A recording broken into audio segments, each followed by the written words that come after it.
दोस्तों इस साल का दूसरा आईपीओ मतलब 2025 का दूसरा IPO Quadrant Future Tek Limited IPO जो 290 करोड़ का इशू साइज लेकर आ रही है, इसका आज रिव्यू करेंगे। दोस्तों सबसे पहले इसके लेटेस्ट जेएमपी के बारे में बात करेंगे कि हमको कितना लिस्टिंग गन मिल सकता है। उसके बाद कंपनी के बारे में जानेंगे, कंपनी के बिजनेस मॉडल क्या है। उसके बाद इसके फाइनेंशियल बैकग्राउंड देखेंगे, कंपनी लॉस मेकिंग है या प्रॉफिट में। उसके बाद इसके आईपीओ डिटेल देखेंगे, कब खोलेंगे, कब बंद होंगे और कब लिस्टिंग होगा और कब अलॉटमेंट होगा। उसके बाद इसके पीयर कंपैरिजन के बारे में बात करेंगे कि कंपनी अपना भाव सस्ते पर ला रही है या महंगे। उसके बाद सबसे बाद में बात करेंगे इसमें अप्लाई करना है कि अप्लाई नहीं करना, ये सभी बात करेगा आपका भाई। उससे पहले दोस्तों यदि आप मेरे चैनल पर नए हैं तो मेरे channel are Kishan market news को सब्सक्राइब कर लीजिए ताकि आईपीओ से सभी आने वाली रिव्यू आपके मोबाइल में नोटिफिकेशन के रूप में आ जाए।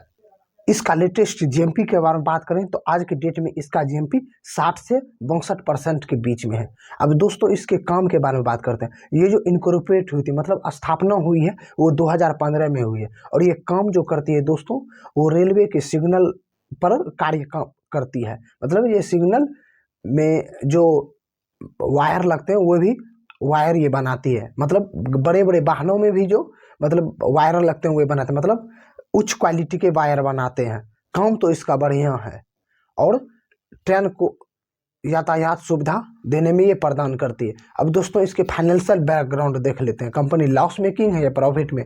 ये तो दोस्तों कंपनी लॉस मेकिंग है। अब उसका फाइनेंशियल देख लेते हैं।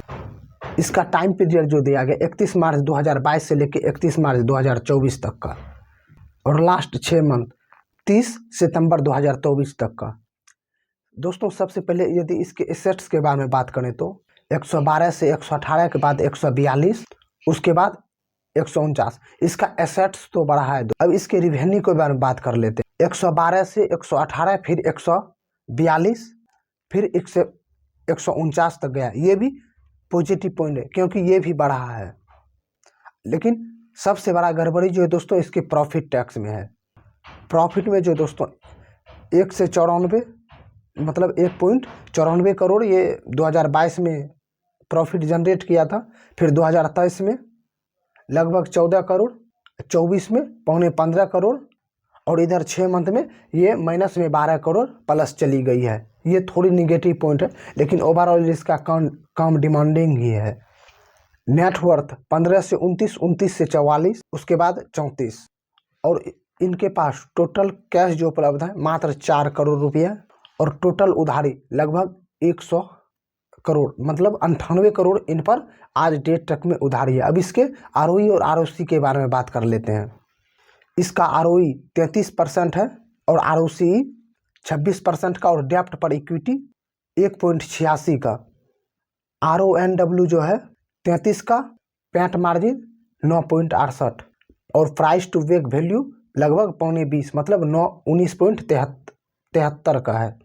अब आईपीओ डिटेल के बारे में बात कर लेते हैं तो ये 7 जनवरी को ओपन होगी और 9 को क्लोज हो जाएगी और 10 को इसका अलॉटमेंट है और 13 को रिफंडेबल होगा।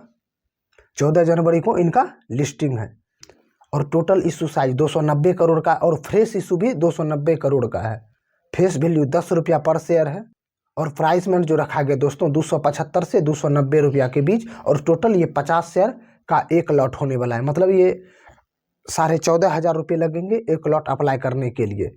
और रिटेल में मैक्सिमम आप 13 लॉट अप्लाई कर सकते हैं और स्मॉल एचएनआई में 14, मैक्सिमम 66 और बिग एचएनआई में मिनिमम 67 लॉट अप्लाई कर सकते हैं।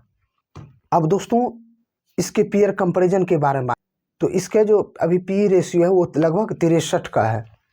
क्वांटेंट फ्यूचर टेक लिमिटेड आईपीओ का पी रेशियो 63 का है और केरनैक्स माइक्रो सिस्टम का पी रेशियो दिया नहीं गया क्योंकि यह लॉस मेकिंग कंपनी है, इसलिए इसका पी रेशियो निकालना असंभव है।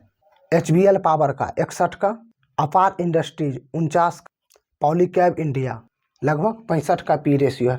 दोस्तों ये अपनी भाव थोड़ी सी महंगी पर ला रही है, इनको और थोड़ी सस्ती लगभग 200-220 के या 250 से नीचे इनका प्राइसमेंट होना चाहिए मेरे नज़र से। अब दोस्तों इसमें अप्लाई करना है कि अप्लाई नहीं करना है, अब इसके बारे में जान लेते हैं। तो दोस्तों इसमें अप्लाई यदि आप लिस्टिंग गेन के लिए नज़रिए से करना चाहते हैं तो कर सकते हैं, और लॉन्ग टर्म के भी नज़रिए से करना चाहते हैं तो कर सकते हैं, क्योंकि इसका लाइफ टाइम डिमांडिंग काम ही होने वाला है, क्योंकि ये वायर बनाती है और आने वाले समय में आपको पता ही है कि इलेक्ट्रिक से ही होने वाले सभी काम होंगे, जैसा कि भविष्य चल रहा है।